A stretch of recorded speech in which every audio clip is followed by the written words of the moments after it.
Assalamualaikum warahmatullahi wabarakatuh. Pemirsa Dai TV yang budiman, sampai jumpa kembali dengan saya Sukidi. Saya senang sekali menyapa Anda semua untuk memberikan dan berbagi pesan-pesan keagamaan dalam bulan suci Ramadan ini. Ramadan kali ini datang di tengah kondisi bangsa yang sedang prihatin. Karena itu saya ingin mengajak kepada umat Islam semuanya untuk selalu menumbuhkan satu optimisme, satu keyakinan agar kita dapat melewati fase-fase terberat kita sebagai bangsa dan juga sebagai umat Islam. Karena kondisi bangsa ini juga berpengaruh langsung terhadap kondisi umat Islam dan juga kondisi umat beragama secara umum. Karena itu Ramadan ini harus menjadi momentum kita untuk bangkit secara bersama-sama, bangkit dari keterpurukan dan juga menyongsong hari esok yang lebih baik, yang lebih terang, yang lebih memberikan harapan dan optimisme yang begitu baik. Untuk itu saya ingin mengajak pemirsa budiman untuk kembali menyelami, mengkaji dan memaknai pesan-pesan keagamaan di bulan suci Ramadan ini. Ramadan selalu memberikan makna khusus karena ini bulan di mana kita umat Islam diwajibkan untuk berpuasa. Ini adalah bulan yang spesial karena bulan ini Al-Quran diturunkan kepada Muhammad, dan juga bulan ini kita diingatkan di penghujung Ramadan untuk menunaikan zakat fitrah. Dan juga bulan ini kita tutup dengan Idul Fitri. Jadi perayaan hari raya Id itu sendiri. Karena itu empat komponen ini akan menjadi ulasan yang akan menjadi bahan utama saya untuk menyampaikan pesan Ramadan ini, terutama pesan penting puasa dan juga tentang pentingnya kita memahami turunnya Al-Quran yang terkait dengan konteks agama-agama dan juga pesan kemanusiaan di balik zakat fitrah itu sendiri. Dan terakhir adalah kita merayakan yang disebut dengan hari raya pesta makan itu sendiri yang disebut dengan Idul Fitri. Pada segmen pertama ini saya ingin mengingatkan umat Islam bahwa puasa itu tidak khas umat Islam dan juga tidak pertama kali diwajibkan hanya kepada umat Islam. Tuhan sudah mengingatkan kita pada kitab suci Al-Quran bahwa puasa juga diwajibkan pada umat beragama sebelumnya.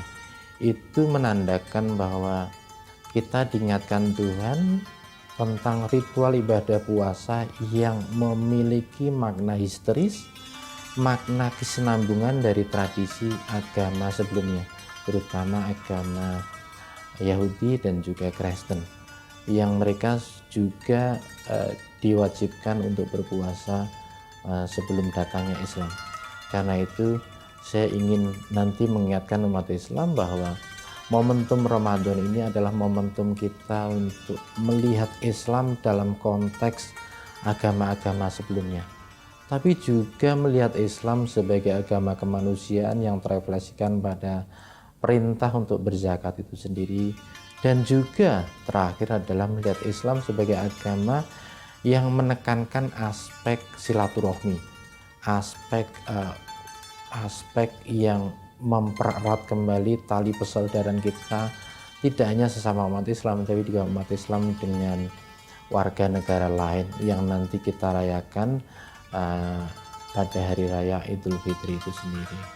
Saya ingin di segmen kedua nanti mengajak umat Islam untuk berwisata secara intelektual, untuk menyelami berbagai satu pandangan tentang puasa itu sendiri dalam konteks agama-agama, tentang Al-Quran juga dalam konteks agama-agama, agar kita umat Islam tidak menjadi umat yang eksklusif, yang mengisolasikan diri dari dari pengetahuan agama-agama lain dan juga mengisolasi diri dari pergaulan dengan umat agama lain.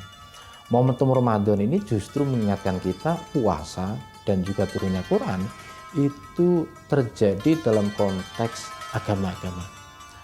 Karena itu saya ingin berbagi pengetahuan kepada umat Islam untuk memahami semangat Ramadan ini dalam konteks semangat agama-agama, semangat kemanusiaan, dan juga semangat silaturahmi tali persaudaraan antar kita.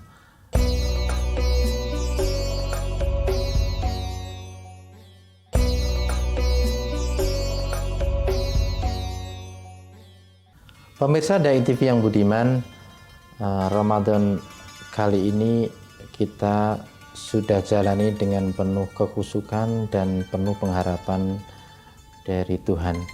Karena itu saya ingin mengajak kembali untuk mengkaji satu tentang puasa itu sendiri.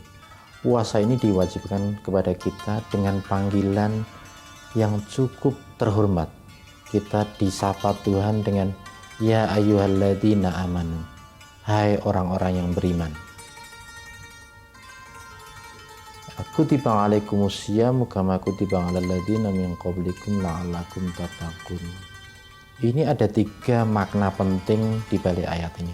Satu tentang perintah berpuasa yang diwajibkan kepada kita umat Islam dan terutama orang beriman, sebagaimana diwajibkan kepada orang-orang sebelum kalian, sebelum kamu, agar kalian menjadi orang-orang yang bertakwa.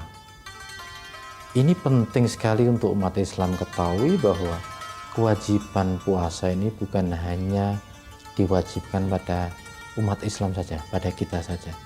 Tuhan mengingatkan kita bahwa kewajiban berpuasa ini juga sudah diwajibkan kepada orang-orang sebelum kamu. Nah, siapakah orang-orang sebelum kamu? Kalau kita hanya membaca dan kembali pada Quran, kita tidak memperoleh informasi tentang identitas orang-orang sebelum kamu. Karena itu pentingnya kita membuka tafsir. Tafsir adalah satu karya yang diproduksi oleh ulama sebagai satu ikhtiar untuk memberikan makna terhadap Al-Quran itu sendiri. Karena itu frase min qablikum, frase yang dirujuk sebagai orang-orang sebelum kamu oleh Muqatil bin Sulaiman, salah satu penafsir yang cukup otoritatif pada awal Islam, dirujuk sebagai Ahlul Injil, sebagai orang-orang yang diberikan Injil. Nah, itu juga diwajibkan berpuasa. Dan bahkan Al-Sudi, salah satu mufasir lain yang cukup terkenal, merujuknya sebagai An-Nasoro, sebagai orang-orang Kristen. Itu artinya memberikan makna penting bahwa puasa juga diwajibkan bukan hanya kepada umat Islam, tapi kepada mereka yang hadir sebelum kita, yaitu adalah umat Kristen itu sendiri. Pada tafsir lain yang kita jumpai, misalnya tafsir Tobari, kita memperoleh riwayat yang mengatakan bahwa min qablikum itu merujuk pada ahlul kitab, orang-orang yang diberikan wahyu sebelum Islam. Bisa merujuk bukan hanya kepada umat Kristen, tapi juga kepada umat Yahudi. Umat Yahudi ini menjadi penting karena apa? Karena ketika Nabi pindah dari Mekah ke Madinah, dia menjumpai orang-orang Yahudi yang berpuasa yang disebut dengan puasa Yom Kippur. Puasa itu diselenggarakan pada bulan Asyura, dan Nabi cukup terinformasikan bahwa oh iya, ternyata tradisi puasa sudah dijalankan oleh orang-orang Yahudi. Dari penjelasan yang cukup terang ini memberikan satu indikasi kepada umat Islam bahwa tradisi puasa adalah mata rantai dari tradisi agama-agama sebelumnya. Pesan di balik itu adalah agar kita menjadi umat yang menghargai dan juga menjalin kerukunan kepada umat-umat agama sebelumnya. Dalam konteks ini adalah umat agama Yahudi dan juga umat agama Nasrani itu sendiri. Pemirsa Dai TV yang budiman, salah satu di antara banyak keistimewaan bulan Ramadan ini adalah turunnya Al-Quran itu sendiri. Turunnya Al-Quran yang terjadi di bulan Ramadan. Tetapi kita diingatkan oleh seorang imam besar yang hidup pada periode Mamluk bernama Imam Suyuti. Beliau menulis kitab yang cukup terkenal dalam studi Al-Quran yang disebut dengan Al-Itqan fi Ulumil Quran. Suyuti termasuk ulama yang memberikan informasi bahwa kitab-kitab suci sebelumnya juga turun pada bulan Ramadan. Karena itu kita perlu mengingat kembali bagaimana turunnya Al-Quran itu sendiri. Turunnya Al-Quran itu tidak turun sekaligus, tetapi turun secara bertahap, secara gradual. Turun secara gradual ini sebagai respon terhadap pernyataan orang-orang yang menyebut dirinya sebagai qalal ladzina kafaru. Qalal ladzina kafaru ini bisa merujuk kepada orang-orang Kristen, bisa merujuk pada orang-orang musyrik, bisa juga merujuk pada orang-orang Yahudi yang bertanya kepada Muhammad, kenapa Quran ini tidak diturunkan sekaligus? Sebagaimana Taurat diturunkan kepada Musa dan sebagaimana Injil diturunkan kepada Isa. Artinya kelompok ini mengandaikan bahwa Quran itu mestinya diturunkan sekaligus seperti kitab-kitab suci sebelumnya. Tetapi disinilah perbedaan Quran dengan kitab-kitab suci sebelumnya. Dia diturunkan secara perlahan. Tujuannya apa? Kadzalika linutsabita bihi fuadaka. Tujuannya adalah diturunkan secara perlahan agar dapat memperkuat hatinya Muhammad.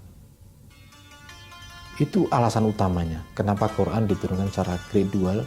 Karena ini untuk memperkuat hatinya Muhammad di tengah kritikan dan serangan dari kelompok-kelompok mereka yang tidak beriman kepada Muhammad.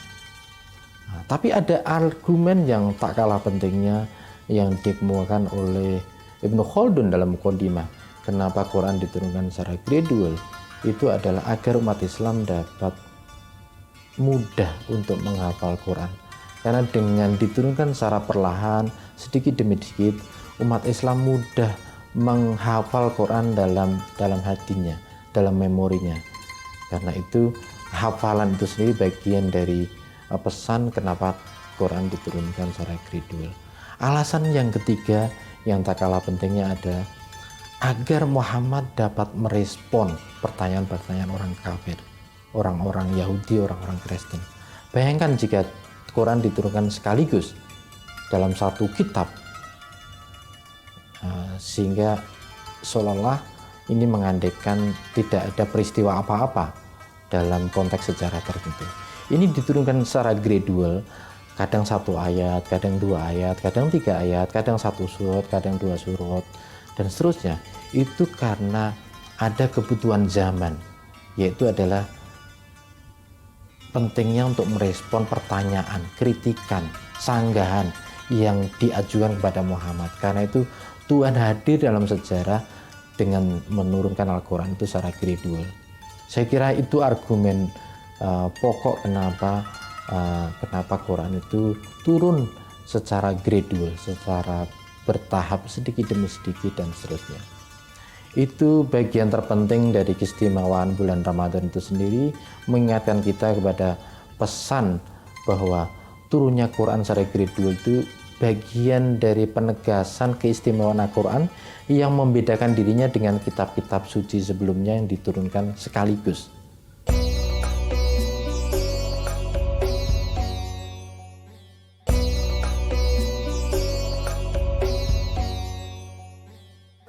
Pemirsa Dai TV yang budiman, pada segmen terakhir ini saya ingin mengingatkan dan sekaligus menyadarkan kita tentang pentingnya zakat fitrah itu sendiri.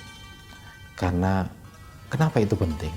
Satu, itu menjadi sahnya ibadah puasa kita di bulan Ramadan. Itu artinya kalau kita berpuasa di bulan Ramadan penuh dan kita tidak menunaikan zakat fitrah, puasa kita tidak diterima oleh Allah SWT. Itu yang pertama. Yang kedua, zakat fitrah ini penting sekali, terutama untuk menyucikan diri kita. Tazkiyatun nafsi itu sendiri, agar diri kita menjadi bersih, harta kita juga bersih. Kita menunaikan kewajiban agama, perintah Tuhan. Tapi lebih dari itu, yang ketiga adalah kita juga menunjukkan tanggung jawab sosial kemanusiaan kita kepada mereka yang tidak seberuntung kita, terutama kelompok fakir dan miskin. Kapan kita tunaikan zakat itu? Zakat itu kita tunaikan paling akhir sebelum kita menunaikan sholat Idul Fitri itu sendiri. Itu harus kita tunaikan. Kalau tidak kita tunaikan, sia-sia puasa kita selama bulan Ramadan ini. Karena itu, makna yang terpenting dari zakat fitrah, Idul Fitri, dan juga puasa secara umum adalah mengingatkan kita pada karakter dan inti agama Islam itu adalah agama kemanusiaan. Islam adalah the religion of humanity. Di mana letak Islam sebagai agama kemanusiaan? Ya, satu, puasa, kita dilatih untuk tidak makan, kita kemudian terasah kepekaan sosial kita untuk merasakan penderitaan mereka yang tidak bisa makan. Itu saja aspek kepekaan sosial itu terasa karena kita puasa. Tapi juga tak kalah pentingnya adalah saya mengajak umat Islam untuk merayakan Hari Raya Idul Fitri ini dengan semangat yang lebih inklusif, dengan semangat yang lebih universal. Jika kita punya saudara yang non-Islam, non-Muslim, dan mereka ingin juga merayakan Hari Raya Idul Fitri bersama kita, kita harus welcome, kita harus membuka diri, dan kita harus menyambut dengan tangan terbuka, dengan semangat persaudaraan antar agama. Karena apa? Karena makna Idul Fitri itu adalah hari raya dan festival makanan. Dan itu bisa dirayakan bukan hanya oleh umat Islam, tapi juga umat-umat beragama lain yang ingin ikut merayakan Idul Fitri itu sendiri. Dan pesan terpenting dari Idul Fitri adalah juga pesan agar kita menjalin tali silaturahmi kepada sesama. Tetapi ingat, ini musim pandemi. Kita harus menjaga betul protokol kesehatan. Kalau kita tidak bisa silaturahmi secara fisik dan itu tidak memungkinkan dan situasinya masih membahayakan untuk keselamatan jiwa kita, kita bisa silaturahmi melalui WhatsApp, melalui video, melalui telepon. Intinya silaturahmi itu adalah menjaga tali persaudaraan antar kita. Tidak harus selalu berbentuk pertemuan fisik, tapi non fisik juga bisa. Yang penting kita saling mengucapkan selamat Idul Fitri. Semoga kita memperoleh satu kebahagiaan dan keberkahan dalam hidup itu sendiri. Rangkaian pesan kemanusiaan dalam ikhtiar kita menjalankan ibadah bulan suci Ramadan ini semoga dapat memberikan efek sosial yang lebih besar kepada bangsa dan juga kepada kemanusiaan universal itu sendiri, kepada bangsa, agar kita menjadi lebih baik, menjadi pribadi yang lebih optimis dalam berkontribusi untuk bangsa ini. Tapi juga persaudaraan universal dalam pengertian bahwa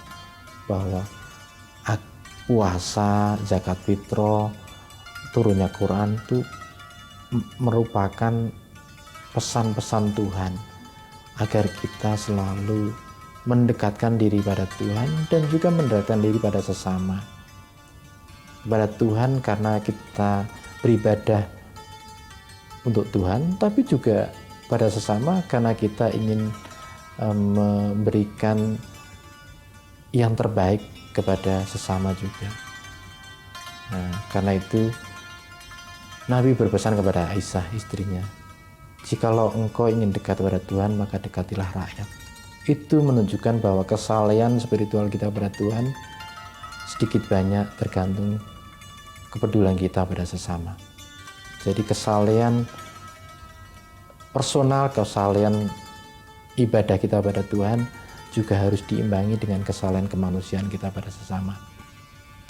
Saya kira itu pesan utama yang bisa saya sampaikan di akhir dan di penghujung bulan Ramadan ini. Semoga kita semua dapat menunaikan ibadah puasa dengan penuh khusyukan, dan juga lebih penting dari itu adalah kita menghayati pesan dan makna di balik ibadah ritual yang kita jalankan selama bulan Ramadan ini, yaitu adalah pesan kemanusiaan, pesan kebangsaan, dan pesan keislaman yang inklusif, yang pro kebinekaan, dan juga yang mengayomi pada sesama. Saya kira semua itu harus menjadi satu kesatuan yang integral. Kita berislam harus berislam yang inklusif, yang terbuka kepada sesama, terbuka kepada umat agama lain, tapi juga harus punya kecintaan pada tanah air, agar kita menjadi umat yang tidak hanya diberikan kebebasan untuk menjalankan ibadah dan keyakinan kita, tapi juga diberikan tanggung jawab untuk memperbaiki kehidupan bangsa dan negara.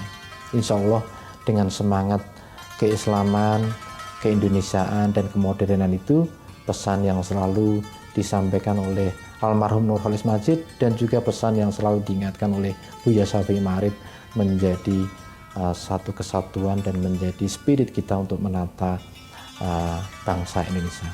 Terima kasih, saya kurang lebihnya mohon maaf. Wassalamualaikum warahmatullahi wabarakatuh.